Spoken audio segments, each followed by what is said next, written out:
of competitive exams across government departments. అంటే గేట్లు ఎత్తారు. వాళ్ళ మనుషులకు టీచర్ ఉద్యోగాలు అమ్ముకోవడానికి స్పెషల్గా జియో నెంబర్ 4, జియో నెంబర్ 47 ఇచ్చి గేట్లు ఎత్తినారు. ఎత్తిన తర్వాత పని పూర్తి చేసిన తర్వాత 372 మందికి ఉద్యోగాలు ఇచ్చుకున్న తర్వాత జియో నెంబర్ 23, జియో నెంబర్ 56 ఇచ్చి మళ్ళీ గేట్లు మూసేశారు. జియో నెంబర్ 23, జియో నెంబర్ 56 ఈ రెండు కూడా తీసి ఈ రెండు ఇచ్చి మళ్ళీ గేట్లు మూసేసినారు. ఈ రెండిట్లో ఏమని రాసినారు చూడు, amendments. GO number 23 and GO number 56 దీంట్లో amendments. Sports persons who qualify in the prescribed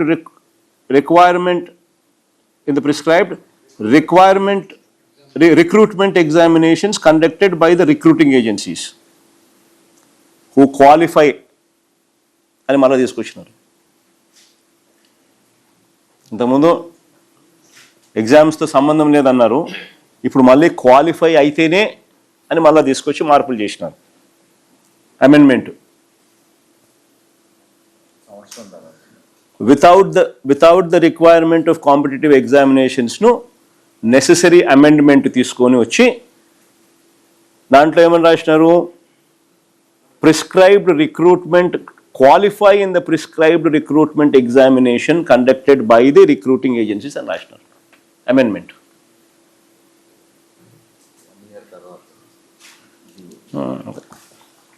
confusion అని మళ్ళీ గేట్లు మూసేసినారు.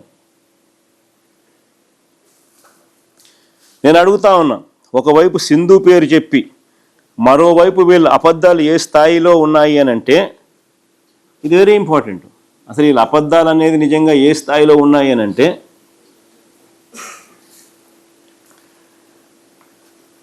ఆర్చరీలో నేషనల్ ఛాంపియన్షిప్ సాధించిన ఎస్టీ క్యాండిడేట్,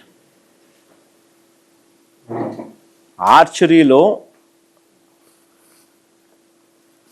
నేషనల్ ఛాంపియన్షిప్ సాధించిన ఎస్టీ క్యాండిడేట్ దుర్గయ్య, ఈయన కాల్ లెటర్ ఇచ్చినారు. పంపిన తర్వాత కూడా ఈయన పోస్ట్ ఇవ్వాల. Gold medallist.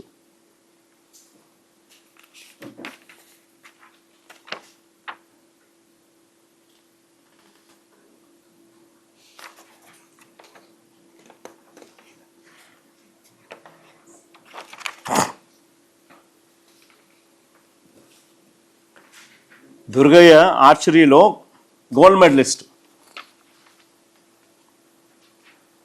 నేషనల్ ఛాంపియన్షిప్ సాధించిన ఎస్టీ క్యాండిడేట్ దుర్గయ్య కూడా కాల్ లెటర్ వచ్చింది. కాల్ లెటర్ కూడా చూపించమని కొంచెం. కాల్ లెటర్ కూడా gold medallist. 32nd national games 2000 ఎనికి 32nd national games 2002 Hyderabad and Visakhapatnam 13 to 22 December 2002. Durgayya gold medallist archery. ఆయనకు వచ్చిన కాల్ లెటర్ చూపించమ్మా.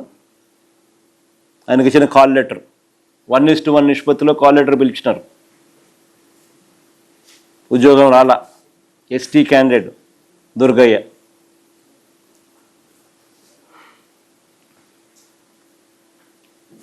ఆశ్చర్యం ఏమిటో తెలుసా, ఇది నిజంగా అందరూ కూడా చాలా సీరియస్గా తీసుకోవాల్సిన అంశం ఏంటంటే, ఆశ్చర్యం ఏమిటో తెలుసా, ఆముదాల వలస ఎమ్మెల్యే కూన రవికుమార్ అధ్యక్షుడిగా ఉన్న సాఫ్ట్ బాల్ అసోసియేషన్ నుంచి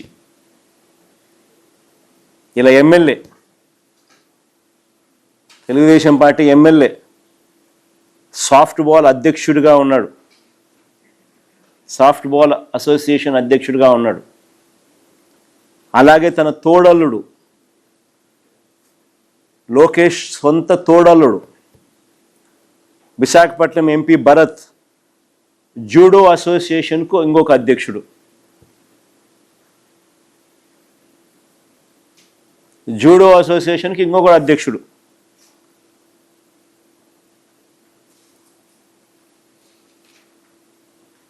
వీళ్ళు ఇచ్చే పార్టిసిపేషన్ సర్టిఫికెట్స్ ఆధారంగా, వీళ్ళు ఇచ్చే పార్టిసిపేషన్ సర్టిఫికేట్స్ ఆధారంగా, ఫర్గెట్ అబౌట్ మెడల్స్ గురించి మాట్లాడడంలా, కేవలం పార్టిసిపేషన్ సర్టిఫికేట్స్ ఆధారంగా, అది కూడా వీళ్ళు ఇస్తారు, వీళ్ళే ధృవీకరిస్తారు, వీళ్ళే ఇష్యూ చేస్తారు. ఆ సర్టిఫికెట్ల ఆధారంగా చరిత్రలో ఎప్పుడూ జరగని విధంగా పరీక్షే రాయకుండా, చరిత్రలో ఎప్పుడు జరగని విధంగా పరీక్షే రాయకుండానే, ఇంతకుముందు స్పోర్ట్స్ కోటాస్ ఉండేటివి, కానీ ఖచ్చితంగా డిఎస్సి పాస్ కావాలి.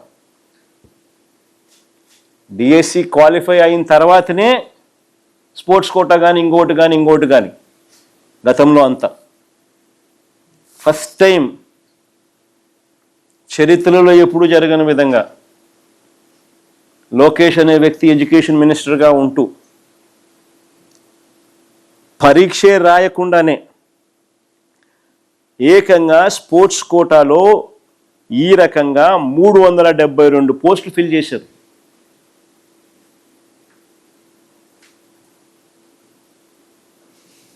కేవలం పార్టిసిపేషన్ సర్టిఫికెట్ల ఆధారంగా. మళ్ళా చెప్తాను, ఫర్గెట్ అబౌట్ మెడల్స్. అది కూడా ఎక్కడ పార్టిసిపేషన్? Inter college. ఏ స్థాయి? ఇంటర్ కాలేజ్ స్థాయి. కాలేజీల మధ్య పార్టిసిపేట్ చాలంట. ఇచ్చే సర్టిఫికెట్లు మళ్ళీ ఇల్లే.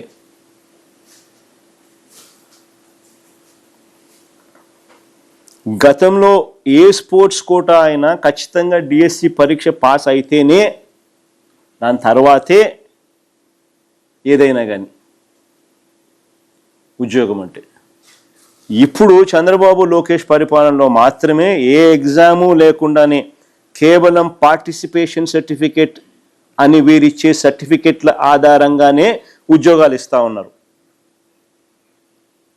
ఇంకా ఆశ్చర్యం ఏమిటో తెలుసా? ఈ 372 ఉద్యోగాలు ఇచ్చేసిన తర్వాత పని అయిపోయిన తర్వాత మళ్ళీ గవర్నమెంటే ఈ జీవోలను రద్దు చేసింది.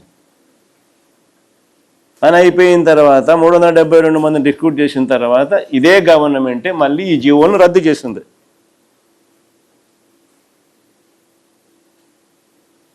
రద్దు చేసి ఇక మీదట క్వాలిఫై అయితేనే అని చెప్పి మళ్ళీ పాత పద్ధతిలోకి వచ్చినారు.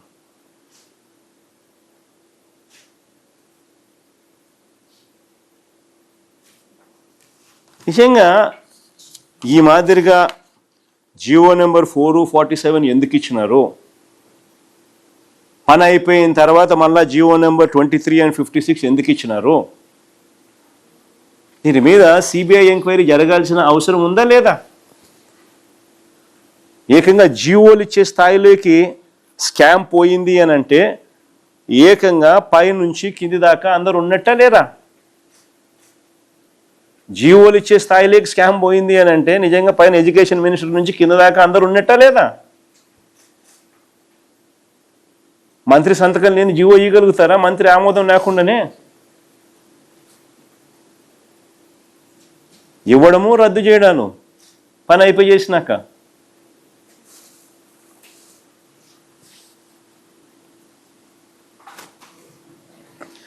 ఇక పాయింట్ నెంబర్ 4